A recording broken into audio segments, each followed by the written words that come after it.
because there's a deep principle that if you're not using the land, it doesn't belong to you.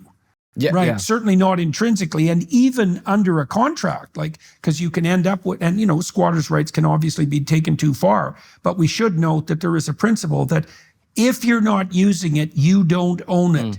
Right. It's the Dutch legal principle of res nullius is a piece of land or property that doesn't belong to anyone because there's no one there.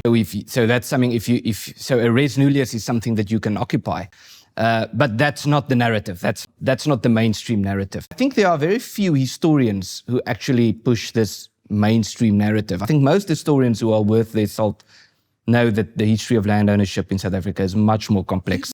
So the typical observer of South Africa pretty much buys the land was inhabited by the black people, and then the white people came and stole it. They buy that narrative. Yep. Right. So given the complexities of the situation and the fact that, as you just pointed out, most historians worth their salt tell a story that's somewhat approximately akin to the story you just described, why is it that isn't the story that's widespread in the West as such?